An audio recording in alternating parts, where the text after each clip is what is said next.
یہ ہیں بدلو کی نشریات۔ ناظرین، میں ہوں امتیاز عالم بدلو کی نشریات میں پروگرام بیانیہ کے ساتھ۔ آج ہم بات کرنے جا رہے ہیں سپریم کورٹ کے تفصیلی فیصلے کی، جسٹس فائز عیسیٰ کیس میں، جن کا کہ تفصیلی فیصلہ، اکثریتی فیصلہ 6 ججوں کی طرف سے جاری کر دیا گیا ہے۔ ابھی تک 4 اقلیتی فیصلہ کرنے والے ججوں کا فیصلہ سامنے نہیں آیا۔ میرے ساتھ آج اس وقت ملک کے مایا ناز وکلاء موجود ہیں، سینئر وکلاء موجود ہیں۔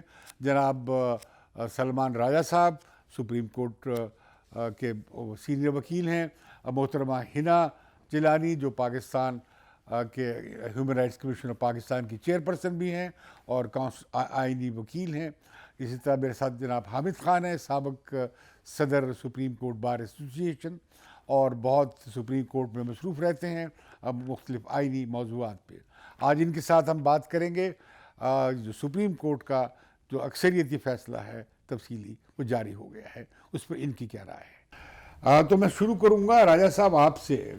یہ فیصلہ جو اب آیا ہے اور جو پہلے آیا تھا، پہلے بھی 10 اراکین کا بینچ تھا، اب بھی یہ بدل گیا۔ پہلے تھا 6 اور 4 کا فیصلہ اکثریتی جو خلاف آیا، اور اب جو فیصلہ آیا ہے اکثریت کے 6 ججوں نے 4 کی اقلیت کے مقابلے میں فیصلہ دیا ہے اور کیس ختم ہو گیا ہے۔ آپ یہ کیا جو دونوں فیصلوں میں کیا فرق محسوس کرتے ہیں جو ان 2 فیصلوں میں لکھا گیا ہے؟ موٹی باتیں کیا اس کے لیے ضروری ہے کہ جو پہلے فیصلہ آیا تھا جولائی 2020 میں، اس کو ہم سمجھیں کہ وہ کیا تھا۔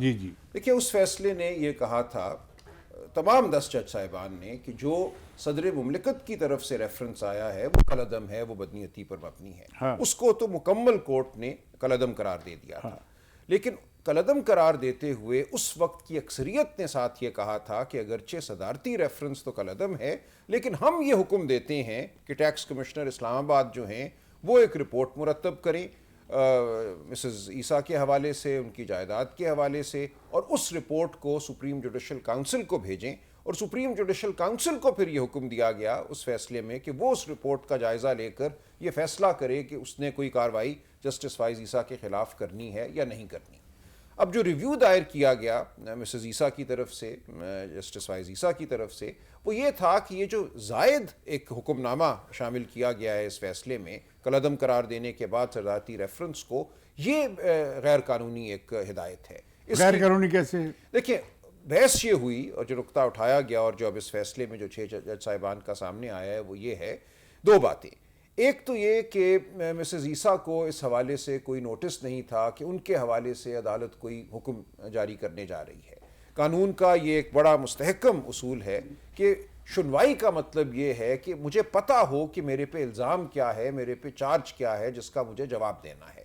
کیا مسز عیسیٰ کو یہ بتایا گیا تھا کہ آپ کے حوالے سے ہم یہ حکم جاری کرنے جا رہے ہیں کہ خواہ انکم ٹیکس کے قانون میں گنجائش ہو یا نہ ہو، لمیٹیشن کے حوالے سے اس طرف میں آتا ہوں، لیکن آپ کے حوالے سے بہرحال ایک انکوائری عدالت عظمیٰ کے حکم کے تحت ہوگی۔ اب ان 6 جج صاحبان نے ریویو کے فیصلے میں یہ کہا ہے کہ یہ بات کبھی مسز عیسیٰ کو نہیں کہی گئی تھی، لہٰذا انہیں اس حوالے سے کوئی نوٹس نہیں تھا، اور اگر ان کو نوٹس نہیں تھا تو قانون کا ایک بنیادی اصول ہے کہ کوئی بھی فیصلہ جو ہے وہ اگر ایک پراپر ہیئرنگ، میننگ فل ہیئرنگ کے بغیر ہوتا ہے تو وہ درست نہیں ہے۔ تو یہ کہا گیا کہ چونکہ ان کو مسز عیسیٰ کو اس بات کا ادراک نہیں تھا کہ ان کے حوالے سے ایسا فیصلہ ہونے جا رہا ہے، لہٰذا یہ فیصلہ وداؤٹ پراپر ہیئرنگ ہے۔ دوسری بات اس فیصلے میں یہ کہی گئی کہ جو ڈائریکشن دی گئی تھی ٹیکس کمشنر اسلام آباد کو کہ وہ ایک انکوائری کریں، وہ انکم ٹیکس کے قانون سے ماوراء ایک انکوائری ہے۔ انکم ٹیکس کے قانون میں ایک مکمل ضابطہ ہے جس کے تحت انکوائری ہو سکتی ہے۔ ریٹرن اگر میں نے فائل کی ہے تو اس کے حوالے سے سوالات اٹھائے جا سکتے ہیں، ریٹرن کو تبدیل کیا جا سکتا ہے، اس کے لیے قانون میں ایک مدت دی گئی ہے۔ تو موٹی بات یہ ہے کہ 5 سال کی مدت ہے ٹیکس ایئر کے بعد۔ اگر میرا معاملہ سن 2016 سے متعلق ہے تو 2021 تک مجھے نوٹس دیا جا سکتا ہے اور کہا جا سکتا ہے کہ آپ نے ٹیکس ایئر 2016 کے حوالے سے جو ریٹرن دائر کی تھی وہ درست نہیں ہے۔ لیکن جب وہ مدت گزر گئی تو عام قانون یہ ہے کہ کسی بھی شہری، کسی بھی ٹیکس پیئر سے سوال نہیں کیا جا سکتا۔ تو اس فیصلے میں بالکل یہ جو دو بنیادی اصول ہیں ہمارے قانون کے کہ لمیٹیشن گزر جانے کے بعد ایک ویسٹڈ رائٹ یعنی کہ میرا ایک حق پیدا ہو جاتا ہے کہ مجھ سے مزید پوچھ گچھ نہ کی جائے، وہ ایک حق، اور دوسرا حق یہ کہ اگر میرے حوالے سے کوئی حکم نامہ آپ نے جاری کرنا ہے تو مجھے باقاعدہ نوٹس ہو جس میں بتایا جائے کہ کیا میرے خلاف شکایت ہے، کیا چارج ہے جس کے حوالے سے مجھے جواب دینا ہے۔ یہ دونوں باتیں چونکہ مسز عیسیٰ کے حوالے سے 6 جج صاحبان نے اب کہا ہے کہ نہیں تھیں، ان کو نوٹس مکمل نہیں دیا گیا، ان کو نہیں پتا تھا، اور جو حکم نامہ جاری کیا وہ انکم ٹیکس میں جو میعاد دی گئی ہے، لمیٹیشن آپ اس کو کہہ لیجئے، اس سے بڑھ کر ہے، اور جورسٹکشن ایک ایسے افسر کو دے دی گئی جس کی ادروائز جورسٹکشن نہیں تھی۔ ان کے ٹیکس کے معاملات کراچی میں تھے، بالخصوص اسلام آباد کے چیف ٹیکس افسر کو ہدایت دی گئی۔ تو یہ خلاصہ ہے اس ریویو کی ججمنٹ کا جو 6 جج صاحبان کا ہمارے سامنے اب آیا ہے۔ حامد خان صاحب، یہ پہلے جو ججمنٹ آیا تو وہ میں نے پڑھا ہے، وہ ججمنٹ تو لگ رہا ہے کہ وہ جیسے عدالت انہیں اس کیس سے نکال رہی ہے، ان کی حق میں فیصلہ دے رہی ہے۔ اچانک اگر آپ آگے پڑھتے جائیں گے تو بیچ میں سے یہ ٹیکس کا اور وہ ایک آرڈر نیا جاری کر دیتے ہیں، اب فیصلہ اس کے الٹ آ جاتا ہے۔ تو عام لوگ یہ سوال کر رہے ہیں کہ پہلے 10 بینچ نے اکثریت سے فیصلہ خلاف دے دیا، جو بھی دیا، اور دوسرا بینچ بنا جس میں لوگ بدل گئے، تو اب میجورٹی دوسرے کی ہو گئی۔ تو کیا یہ گروپ بندی سے طے ہوتا ہے سپریم کورٹ میں، یا یہ کیا ہے؟ دونوں میں آپ کیا تضاد دیکھتے ہیں؟ پہلی بات تو میں یہ وضاحت کرنا چاہتا ہوں کہ تبدیلی نہیں آئی، وہی کہ وہی 10 جج تھے، صرف ایک جج ان میں سے ریٹائر ہو گیا تھا، جس نے پہلا کیس سنا تھا، جس کا فیصلہ 19 جون 2020 کو دیا تھا۔ ان میں 10 ججوں میں سے ایک جج تھا جسٹس فیصلر، وہ اس دوران ریٹائر ہو گیا۔ اس کی جگہ امین الدین خان کو لیا گیا 10 ججز میں، باقی 9 کے 9 وہی ججز تھے جنہوں نے پہلے فیصلہ کیا تھا۔ اب ان 9 ججز میں سے 3 ججز وہ تھے جو پہلے میں بھی ڈائسینٹر تھے، پلس 2 ججز وہ تھے جنہوں نے پہلے میجورٹی کے ساتھ ایگری کیا ہوا تھا، جس میں ملک منظور صاحب تھے اور جسٹس میاں خیل صاحب تھے۔ اب انہوں نے اپنا فیصلہ جو ریویو کر لیا کہ نہیں وہ غلط تھا، اور اس طرح سے 5 وہ ہو گیا، اور 6 امین الدین خان جو بعد میں ایڈ کیے گئے تھے اور فیصل کی جگہ، انہوں نے ان کے ساتھ ایگری کیا۔ لہذا کوئی نیا بینچ نہیں بنا، بینچ وہی تھا ریویو کا جو پہلا بینچ تھا۔ اس میں بہر صورت یہ نظر ثانی کا کیس ہے، نظر ثانی میں وہی جج نظر ثانی کرتے ہیں جنہوں نے پہلے کیس سنا تھا، ان کو پتا ہوتا کہ ہمارے فیصلے۔ آپ کے خیال میں کہ بڑا اس میں آپ کو شفٹ کیا نظر آئی پہلے فیصلے میں اور دوسرے میں؟ پہلے فیصلے میں لگتا ہے کہ وہ جو 8 پیرے ایڈ کیے تھے 4 سے 11، اصل میں تو اس فیصلے میں پہلے 3 پیرے ہیں جس میں انہوں نے کہا کیس کوش کر دیا، کیس ختم کر دیا، صدارتی ریفرنس کو اٹھا کے پھینک دیا۔ اب اس کے بعد ایک نیا سلسلہ شروع کرنے کا تو کوئی جواز نہیں ہے، لیکن یہ ان کو پتا ہوگا جو میجورٹی اس وقت انہوں نے کہہ دیا کہ نہیں یہ سب کیجئے گا، آپ بھیجیے گا، ایف پی آر دیکھے، اس میں کرے، انکوائری کرے، اتنے دن میں کرے، یہاں بھیجے۔ لیکن یہ مسز نہیں، دیکھیے نا، مسز فائز عیسیٰ جو ہیں ان کے بنیاد پر وہ کہہ رہے ہیں کہ وہ کرے، ایف بی آر جائزہ لے اور وہ رپورٹ جائے سپریم جوڈیشل کونسل کے پاس، اور کرنا ہے مواخذہ جج کا۔ یہ کیسے ہے، کیسے کر لیا انہوں نے؟ دیکھیں نا، یہی تو بنیادی حکم تھے اس فیصلے میں، اس کے لیے نظر ثانی کی درخواستیں دی گئی تھی کہ آپ یہ آپس میں کنٹراڈکٹری فیصلہ نہیں کر سکتے۔ فیصلے میں آپ بڑا تضاد موجود ہے، ایک طرف آپ کہتے ہیں سارا ریفرنس جو ہے وہی میلا فیڈے ہے، ریفرنس جو ہے وہ غیر آئینی ہے، اس کو ہم کویش کر رہے ہیں، دوسری طرف آپ اسی ریفرنس کے حوالے سے، کیونکہ کیس تو وہی سنا جا رہا تھا جو ریفرنس غلط ہے، تو آپ نے کوئی نئی ڈائریکشنز جاری کر دیں جس ڈائریکشنز کے اوپر کوئی بحث ہی نہیں ہوئی تھی۔ ہم سب نے جو بحث کی تھی اس وقت، صرف اس کویشچن پہ بحث ہوئی تھی کہ آئے یہ میلا فائڈے ریفرنس ہے کہ نہیں، اور اگر ہے تو اس کو کویش ہو جانا چاہیے۔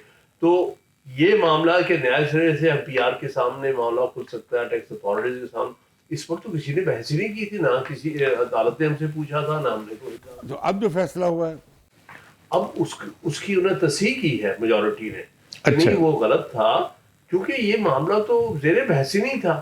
کسی نے یہ پوائنٹ اٹھایا نہیں تھا، اور نہ ہی ہم نے ان کو یہ کہا تھا کہ بھئی آپ بتائیں، اس کا جواب دیں کہ ہم کیوں یہ کچھ نہ کریں. آپ نے بغیر کسی کو نوٹس دیے، نہ بھائی عیسیٰ صاحب کو نہ ان کی بیسس کو، آپ نے اتنے لمبے چوڑے ڈائریکشنز جو ہیں وہ جاری کر دی ہیں. آپ وکلا کی سیاست میں بڑے ایکٹیو ہیں اور جوڈیشری کی بحالی کی تحریک میں بھی آپ بڑے ایکٹیو رہے ہیں. آپ کو نظر نہیں آ رہا کہ لوگوں کو صاف نظر آیا اس کیس کی پروسیڈنگ کے دوران کہ کس طرح جج بائسس کے ساتھ بول رہے تھے؟ باعث جو سرفیس پہ جسے کہتے ہیں نا، وہ نظر آتا تھا. آپ کو نظر نہیں آیا کہ اندر بڑی لڑائی چل رہی ہے؟ یہ بات ہے تو ہمارے کورٹ رپورٹر جو ہیں اب سوشل میڈیا پہ بڑی بڑی تفصیلی وہ رپورٹنگ کر رہا ہے. دیکھیے وہ بات صحیح ہے، ہمیشہ عدالتوں کے اندر اختلافات ہوتے ہیں، کوئی نئی بات نہیں. ہم بات سمجھتے ہیں کہ ایک زبان سے بولنا چاہیے. امریکہ کی سپریم کورٹ دنیا کی سب سے زیادہ پاورفل سپریم کورٹ ہے، اس کے بیشتر فیصلے 5-4 ہوئے ہیں. ہاں وہ ڈیوائیڈڈ ہوتی ہے، ہاں ایڈیولوجیکل. کیونکہ یہ ڈویژن کوئی ذاتی جھگڑا تو نہیں ہے نا، یہاں تو سوچ کے حوالے سے، آئیڈیالوجی کے حوالے سے، آئین کی تشریح کے حوالے سے اور اپنی جوڈیشل فلاسفی کے حساب سے آپس میں اختلافات ہوتے ہیں، ہونے چاہیے. آپ فروغ نسیم نے جو اس پہ کمنٹ دیا ہے کہ اب تو بس ٹھیک ہے، جو مرضی کر لے، اور آپ کی بیوی بچوں کے نام جو مرضی پراپرٹی کر لیں اور آپ بچ کے نکل جائیں، مزے کریں، یہ بیانات دے رہے ہیں مسلسل مجرا. ابھی آج بیان آیا فواد چودھری کا، اس سے پہلے پوری کابینہ لگی ہوئی ہے اس بات پہ. دیکھیں یہ تو جو لگے ان سے تو ہم اور کیا ایکسپیکٹ کرتے ہیں. پہلی دفعہ انہوں نے یہ بات کی، جب فیصلہ آیا تھا تب بھی بڑی بڑی پریس کانفرنس کی تھی. یہ جو کہہ رہے ہیں کہ اس کی امپلیکیشن یہ ہے کہ اب جو مرضی کر لیں آپ. کیسے امپلیکیشن کہہ سکتے ہیں جبکہ اس میں وضاحت کی ہوئی ہے کہ ہم اکاؤنٹیبلٹی کا رستہ نہیں روک رہے ہیں، لیکن اس میں بعد میں 2-3 بڑے واضح پیرے ایڈ کیے گئے ہیں کہ اس کا مقصد یہ. تو یہ فروغ نسیم کو کیا ہوا ہوگا؟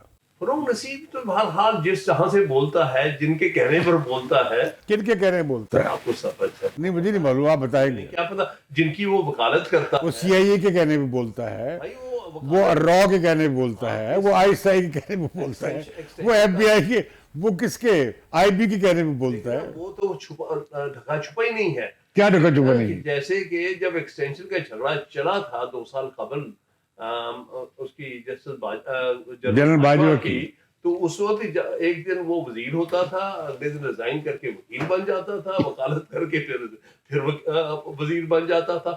یعنی یہ اتنا ملٹری اسٹیبلشمنٹ کے اتنا قریب ہے کہ وہ جب چاہے اس کو. یہ تو بہت زیادہ کہتے تھے وہ ایم کیو ایم کے جو بانی ہیں الطاف حسین، کہ وہ دوسرے نیلسن مینڈیلا ہے. یہ تو اتنے زبردست خیالات کے حامل آدمی ہے. اس کا یہ سوال تو آپ ان سے پوچھے گا. اچھا جی آپ بتائیے، آپ ہنا میں آپ سے سیاسی سوال کروں گا کہ یہ جو ہم نے عدلیہ کی آزادی لڑی اور ہمیں نظر آیا کہ ایک جج جس کی ریپوٹیشن ایک صاف ستھرے شخص کی ہے اور جس کے بارے میں کہا یہ گیا کہ کمنٹ یہ تھا کہ انہوں نے جو دھرنے والا کیس تھا اس میں جو ایجنسی کے حوالے سے اور سلامتی کے اداروں کے حوالے سے جس طرح کی آبزرویشن دیے یا فیصلے میں جو کوئی لکھا، اس سے ریاستی ادارے ناراض ہو گئے اور ان کے خلاف یہ ایک کیمپین چلنی شروع ہوئی. اس میں یہ جو آپ کے اکاؤنٹیبلٹی کے انچارج تھے عمران خان کے، وہ جنہیں اب سبق دوش کر دیا گیا ہے، وہ پھر تحقیقات اس میں لگ گئے، ان کی انٹیلیجنس شروع ہو گئی، ریکارڈ لائے جانے لگے اور ایف بی آر کو. یہ سارا آپ کو لگتا نہیں ہے کہ سیاسی گیم تھی؟ دیکھیے سیاسی گیم تو یہ تھی، اور میں سمجھتی ہوں کہ میرے دونوں جو کولیگز ہیں، سینئر کولیگ حامد خان صاحب اور میرے ساتھی سلمان، انہوں نے قانونی حوالے سے تو آپ کو یہ بڑی تفصیلی بتا دیا ہے کہ اس ججمنٹ میں کیا ہے. آپ ان سے اتفاق کرتی ہیں؟ میں ان سے اتفاق کرتی ہوں. میں صرف اس میں 1-2 چیزیں ایڈ کرنا چاہوں گی کہ ایک تو یہ جو معاملہ آپ نے لاسٹ کویسچن پوچھا فروغ نسیم کے حوالے سے، پہلی بات تو یہ کہ آئی ڈونٹ تھنک کہ فروغ نسیم کی ایسی کوئی کریڈیبلٹی اپنی ہے کہ وہ کویسچن کرے دوسرے اداروں کو. ان کا اپنے کنٹریبیوشن بہت ہے اداروں کو ڈسٹروائے کرنے میں اور ان کو انڈر شیڈو آف ڈاؤٹ لانے میں. دوسری بات یہ ہے کہ یہ ججمنٹ خود کہتی ہے یہ بات کیا کہ دیکھیے ہر ایک کا احتساب ہونا چاہیے، کوئی بھی احتساب کے بالا تر نہیں ہے، لیکن ود ان دا کانسٹیٹیوشن اور رول آف لا آپ کریں. آپ اس سے آگے جانے کی کوشش نہ کریں. اور سلمان نے اور حامد خان صاحب نے یہ صحیح طریقے سے آپ کو سمجھا دیا ہے جو اس ججمنٹ میں کہا گیا ہے کہ ہاؤ دے فیل کہ یہ دے وینٹ جو میجورٹی ویو تھی وہ کس طرح went beyond what the constitution and rule of law required. جب آپ نے ایک بیسک کویسچن ہی آنسر کر دیا کہ یہ ٹریش ہے ریفرنس اور اس کو ختم کر دیں یا کوش ہو گیا ہے, تو پھر اس کے آگے ایک سو موٹو نوٹس لے لیا اس بات کا کہ ایف بی آر اس کی تفتیش کرے. حالانکہ جس بندے کی تفتیش کرنی ہے وہ تو آن نوٹس ہی نہیں تھا, نہ اس کو آپ نے شامل کیا اس میں کارروائی میں, اور ان کے خلاف ایڈورس ججمنٹ دے دی. تو کیا اس سے ہماری عدلیہ کی اب یہ سوال پیدا ہوتا ہے کہ دیکھیے جو قاضی فائز عیسیٰ صاحب کا معاملہ ہے یہ سب نے دیکھا ہے اور سب کو اس بات کا پتہ ہے کہ اس کی روٹ کاز کہاں تھی. کیا ہے وہ جو ججمنٹ انہوں نے دی فیض آباد دھرنے کے حوالے سے, اور جو پن پوائنٹ انہوں نے کیا کہ ایک جرنیل جا کے ان کو پیسے بانٹتا ہے, اور پھر یہ کہ اس میں کس طریقے سے مینیپولیٹ کیا جاتا ہے پاکستان کے اندر سیاسی ماحول کو اس طریقے سے کہ ایسے نیوسنس ویلیو والوں کو ایک نیوسنس ویلیو دکھانے کا موقع دیا جائے تاکہ جو بھی گورنمنٹ ہے یا جو بھی ان کی ٹارگیٹڈ انسٹیٹیوشنز ہیں ان کو یہ تصویر دکھائی جائے کہ ہم کتنے طاقتور ہیں اور ان لوگوں کے ذریعے سے ہم تمہارا ستیہ ناش کرا سکتے ہیں. اور یہ قاضی فائز عیسیٰ کی قصور تھا کہ اس نے یہ پوائنٹ آؤٹ کر دیا اور ایک ججمنٹ دے دی. اور جن لوگوں کو یہ ججمنٹ بری لگی انہوں نے بڑی اوپنلی اپنی ناراضگی کو دکھایا. اس کے بعد پھر جن لوگوں کی طرف اشارہ کیا گیا تھا جو بھی ملٹری انٹیلیجنس کے لوگ تھے, جس خاص طور پہ وہ جرنیل جو اس وقت ایک ملٹری انٹیلیجنس کو ریپریزنٹ کر رہا تھا ایجنسی کو, انہوں نے پھر یہ جو سارا ڈرامہ کھیلا اور اس میں انفارچونیٹلی ججز ملوث ہوئے. آپ کے خیال میں ججز ملوث ہوئے؟ ظاہر ہے وہ ایک ایسی ایک جس کو کہتے ہیں نا مایوس کن جو ایک ایسپیکٹ ہے اس کا وہ ہمارے سامنے ہے.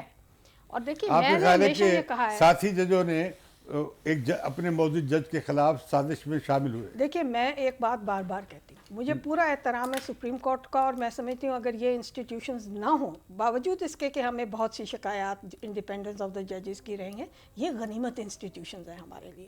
یہ بھی ڈسٹروائے ہو گئی اور ان کی کریڈیبلٹی بھی ختم ہو گئی تو ہم کہیں کے نہیں رہیں گے. سو ہم تو ان کو کہتے ہیں کہ وی نیڈ دیز انسٹیٹیوشنز, لیکن ایک بات ان کو بڑے خیال سے سوچنی چاہیے کہ کسی جج کی ساکھ بچاتے بچاتے یا کسی اور جج کی ساکھ ڈسٹروائے کرتے کرتے سپریم کورٹ اپنی ساکھ نہ خراب کر لے. مجھے تو یہ فکر ہے, اور یہ ہم نے دیکھا ہے. ایک اور کیس آ رہا ہے اس وقت جو اسلام آباد ہائی کورٹ کے سامنے ہے, جس میں سپیریئر جوڈیشری کے ججز اور ایک فارمر جج کے اوپر کچھ باتیں میڈیا میں آئی ہیں. میں یہ سمجھتی ہوں کہ یہ جو پرابلمز ہیں یہ جوڈیشری کو ریزالو کرنی ہے. دوسری بات یہ جوڈیشری کو کیوں ریزالو کرنی ہے اور ان کو کیا ریئلائز کرنا ہے کہ جس وقت ان کی انڈیپینڈنس انڈر اسٹرین آتی ہے وہ کسی تھرڈ پاور کی وجہ سے آتی ہے. اگر اس تھرڈ پاور کو کنفرنٹ کرنا ہے تو they have to show courage. ہم تو صرف پوائنٹ آؤٹ کر سکتے ہیں نا. جوڈیشری کے اندر آج جو ڈویژنز میں دیکھ رہی ہوں یہ سیریس ہیں اور ایک ایسی لیول پہ لے جا چکی ہیں کہ جہاں پر ہر بندے کو یہ تشویش ہونی شروع ہوگی کہ کیا ہماری سپریم کورٹ اور اعلیٰ عدلیہ جو ہے وہ اس کی جو جسٹس ایڈمنسٹریشن آف جسٹس ہے وہ کتنی کریڈیبل رہ گئی ہے سیاسی معاملات. آپ کے خیال میں حامد خان صاحب آپ سے پوچھوں گا کہ جو جوڈیشری کی جو ایڈمنسٹریٹو فنکشننگ ہے سپریم کورٹ کی, اس میں کوئی ایک چیف جسٹس کا رول ہو یا کوئی کمیٹی ہو جو یہ بینچ بناتے ہیں, یہ 184(3) کے تحت موٹو نوٹس لیتے ہیں. آپ کے خیال میں کچھ سسٹم ایسا نہیں بننا چاہیے؟ بالکل بننا چاہیے. کیا آپ کی تجویز ہے؟ بہت عرصے سے وکلا کی ڈیمانڈ ہے کہ 184(3) کو کسی نہ کسی طرح سے ریگولیٹ ہونا چاہیے, اور یہ بالکل چیف جسٹس کی مرضی سے نہیں, جہاں جی چاہے کھول لیں, جہاں جن کو جی چاہے بٹھا لیں.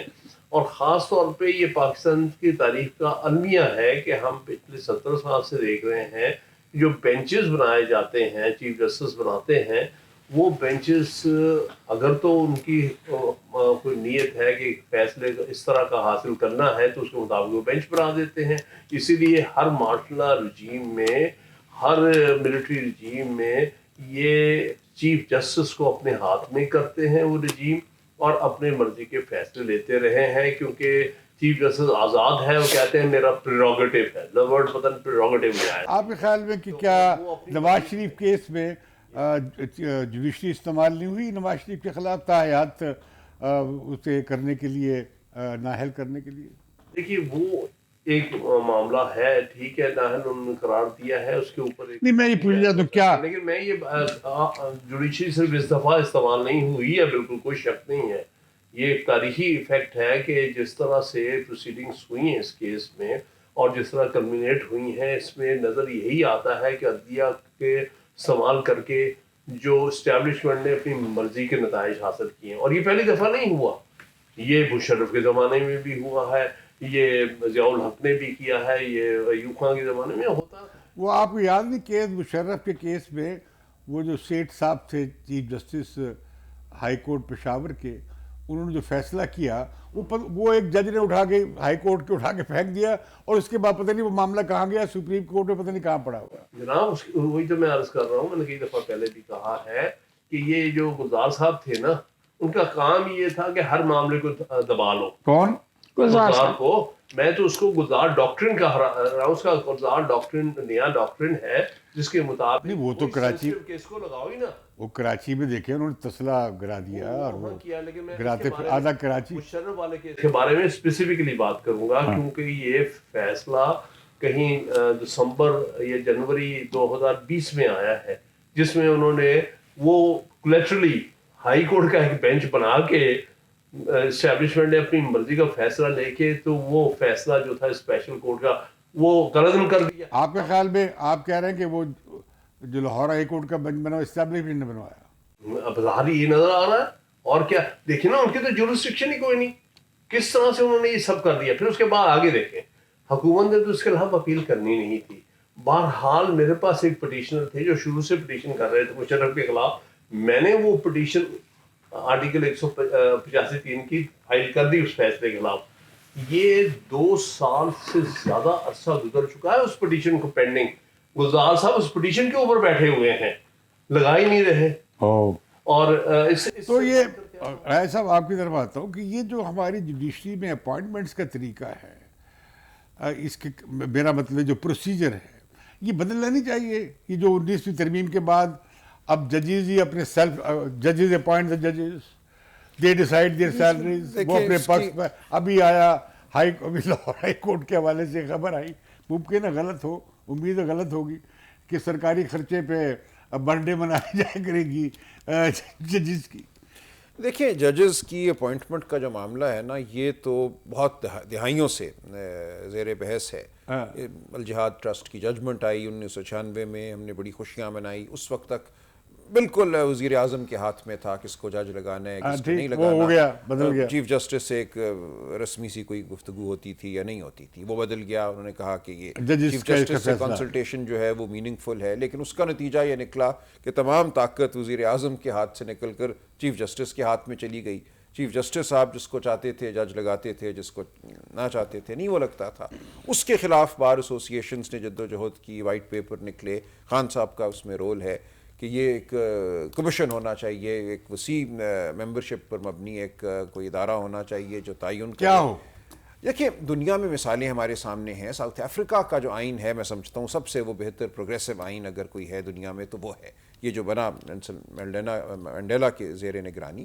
اس میں ایک بہت بڑا کمیشن ہے جس میں جو اکثریت ہے وہ ججز کی نہیں ہے, اس میں اکثریت سول سوسائٹی سے ہے, پروفیسروں کی ہے, میڈیا کے لوگوں کی ہے. کیونکہ دیکھیں ایک جج جو سپیریئر جوڈیشری کا جج ہوتا ہے وہ صرف کوئی سی پی سی اور سی آر پی سی اور پی پی سی کا اطلاق نہیں کرتا, وہ ایک پورا ویژن, ایک دنیا کے حوالے سے ایک جو رائے ہے, ایک نقطۂ نظر جو ہے وہ لے کر آتا ہے. عورت کا مقام کیا ہے, مائنورٹیز کا مقام کیا ہے, آپ نے کس طرح دیکھنا ہے جاگیردار اور مظاہرے کے تعلق کو, بہت سی باتیں ہیں جو لے کر آتے ہیں. آزادی اظہار کے حوالے سے آپ کس چیز کو قابل بندش سمجھتے ہیں, کس کو نہیں سمجھتے. تو یہ تمام معاملات ہیں جن کے حوالے سے جو رائے ہے سول سوسائٹی کی, پروفیسروں کی, میڈیا کے لوگوں کی, وہ بہت معتبر ہونی چاہیے. اور ساؤتھ افریقہ میں انہوں نے یہی کیا. بعد میں ہم نے دیکھا برطانیہ میں بھی ایک کمیشن بنا ہے جس کے ذریعے اپوائنٹمنٹس ہوتی ہیں. وہاں بھی جو ممبرشپ ہے پبلک ہیئرنگ ہو, جی اس میں اکثریت جج صاحبان کی نہیں ہے, اس میں بھی اکثریت دیگر معاشرے سے جو لوگ ہیں ان کی ہے. ہمارے یہاں ایک کوشش ہوئی 18ویں ترمیم میں.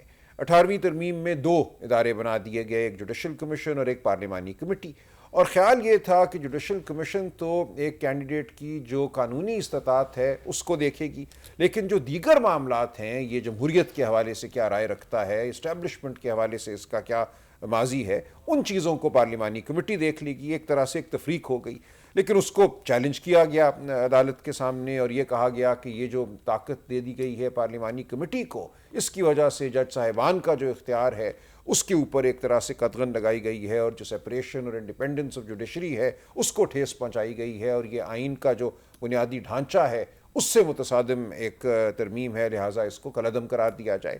وہاں کورٹ نے یہ کہا افتخار چودھری صاحب کی سربراہی میں کہ ہم عدالت جو ہے پارلیمان کو موقع دیتے ہیں کہ وہ اس کی نظر ثانی کرے اس ترمیم کی, ورنہ, اور لکھ دیا اپنے اس آرڈر میں کہ ہم اس کو اسٹرائک ڈاؤن کرنے کا اختیار بھی رکھتے ہیں. اس کے نتیجے میں 19ویں ترمیم ہوئی جس نے یہ کیا کہ جو جوڈیشل کمیشن تھا اس میں ججز کی اکثریت قائم ہو گئی. پہلے اکثریت نہیں تھی, اس میں وکلاء نمائندے جو تھے اور دیگر لوگ, ان کی اکثریت تھی, ججز کی اکثریت ہو گئی. تو کیا ہمیں 18ویں ترمیم کی طرف واپس آنا چاہیے؟ دیکھیں, اس کے بعد پھر یہ ہوا, ایک سپریم کورٹ کا فیصلہ آ گیا منیر بھٹی کیس میں, جس نے جو پارلیمانی کمیٹی کا جو بھی کوئی رول تھا اس کو بالکل ختم کر دیا. اس فیصلے نے یہ کہا کہ پارلیمانی کمیٹی کسی اس معاملے پہ رائے نہیں دے سکتی جس کے حوالے سے جوڈیشل کمیشن نے رائے دی ہو, یا جس کے حوالے سے مواد جوڈیشل کمیشن کے سامنے رکھا ہو. اب کون سا ایسا معاملہ ہے پھر جو باقی رہ جاتا ہے؟ اس کے بعد سے پارلیمانی کمیٹی جو ہے وہ ایک ربر سٹیمپ بن گئی ہے, ان کے پاس کوئی اختیار نہیں رہا. تو بالکل اب ضرورت ہے کہ اپوائنٹمنٹس کا جو مکمل طور پہ طریقہ کار ہے اس کی نظر ثانی ہو. جو سینیورٹی کا معاملہ بڑھا, یہ ایک طرح سے اسی کا رد عمل ہے. یہ آپ نے دیکھا ہوگا کہ سپریم کورٹ بار ایسوسیشن نے فائل کر دی ہے ریٹ پیٹیشن سپریم کورٹ میں 184(3) کے حوالے سے, جو یہ جو سو موٹو اختیار کے حوالے سے انسانی حقوق پہ, اور دوسرا یہ کہ تاحیات جو یہ جو نااہلی ہے اسے بھی چیلنج کیا ہے. اس کے بارے میں آپ کی کیا رائے ہے؟ دیکھیے, میری رائے تو یہی ہے کہ ہر وہ معاملہ جس میں پبلک امپورٹنس ہو اور enforcement of any fundamental right ہو, وہ کوئی بھی پٹیشنر لے کے جا سکتا ہے.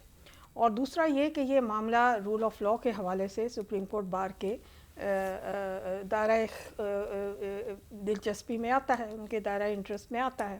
سو وہ تو کرنے کو ضرور کریں. باقی اس پہ کسی کی کوئی رائے ہو سکتی ہے, کسی کی کوئی رائے ہو سکتی ہے. میری اپنی ذاتی رائے یہ ہے کہ وہ فیصلہ ویریفائڈ ہی تھا, اور میں یہ سمجھتی ہوں کہ وہ نہ تو قانونی طور پر پائیدار فیصلہ تھا, اور نہ اس میں جو ایک شفافیت نظر آنی چاہیے, کریڈیبلٹی آف دا جوڈیشری کے حوالے سے, وہ بھی نہیں تھی. اس پہ بہت سے لوگوں نے کویسچنز بھی اٹھائے ہوئے ہیں. سو اچھی بات ہے کہ یہ ہو گئی. یہ تو میرا ایک اس معاملے کے اوپر آپ نے جو بات چھیڑی ہے نئی, اس کے اوپر ہے. سپریم یہ جو جوڈیشل کونسل کے کمیشن کے حوالے سے میں 1-2 چیزیں کہنا چاہوں گی. ججز کے چناؤ کا طریقہ کار ساری دنیا میں ابھی تک زیر بحث ہے, اور کوئی بھی پرفیکٹ سسٹم نہیں اس میں آئیڈینٹیفائی ہوا, اور نہ ہو سکتا ہے. لیکن what ever is best possible in a certain political and social context, وہ ہونا چاہیے. ایک بات جو ساؤتھ افریقہ حوالے سے سلمان نے کہی, وہ بالکل درست ہے. وہ انڈیکیٹ یہ کرتا ہے کہ جو ان کا طریقہ کار ہے اس میں صرف ایک چیز کی انہوں نے ایکنالج کیا ہے, وہ یہ ہے کہ انکلوسیو ہونا چاہیے. کیونکہ جو ایڈمنسٹریشن آف جسٹس ہے اور ایکسیس ٹو جسٹس ہے وہ بڑا وائڈ ہے, وہ کوئی لیگل نقطہ نہیں ہے. اس میں ایک سوشل ایلیمنٹ بھی ہے, اس میں لیگل ایلیمنٹ بھی ہے. تو ایک انکلوسیو اور براڈر باڈی ہونی چاہیے جس کے اندر لوگ اپنی رائے ججز کے حوالے سے اور ان کی اپروپریٹنیس, ان کی کوالیفیکیشنز کے حوالے سے دے سکیں. سو میں یہ سمجھتی ہوں کہ یہ تو طریقہ کار ضرور دیکھنے کی ضرورت ہے, اور اس کو ریویو بھی کرنے کی شاید ضرورت ہو. اور یہ جو ساری کارروائی ہوئی تھی 18th امینڈمنٹ کے بعد, پارلیمنٹری جو ایک رول تھا اس کو ٹوٹلی ایکسکلوڈ کرنے کا, یہ بھی ایک غلط اقدام تھا. اس نے مزید کمزور کیا اس صورتحال کو. دوسری چیز میں یہ بھی کہنا چاہوں گی کہ جوڈیشری کا اپنا ایک مقام ہے, اور ہمیں اس مقام کا احترام تب تک ہوگا جب تک ہم سے زیادہ جوڈیشری کو فکر ہوگی اپنی کریڈیبلٹی کو سیف گارڈ کرنے کی اور اپنی انڈیپینڈنس کو سیف گارڈ کرنے کی. میں اور آپ کتنا لڑتے رہیں جوڈیشل انڈیپینڈنس کے لیے, لیکن ہم نے بھی پہلے اس بات پر ہمیشہ سوچ بچار کی ہے کہ the judiciary can only be as independent as it wants to be.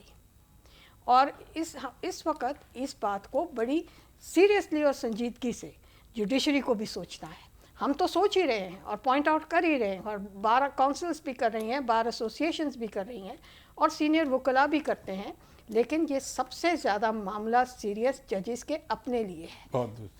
Hamid Khan صاحب, یہ 184(3) کے بارے میں جو سپریم کورٹ بار کی ہے, اس پر آپ کی کیا رائے ہے؟ آپ بھی اس پہ شامل ہوں گے پیٹیشن میں, یہ کیا ہے؟ جی نہیں, میں سمجھتا ہوں کہ بار ایسوسیشنز اور بار کونسلز کو کسی پولیٹیکل لیڈر, پولیٹیکل پارٹی کی طرف سے پٹیشن نہیں کرنی چاہیے. ان کا ایک نیوٹرل رول رہنا چاہیے.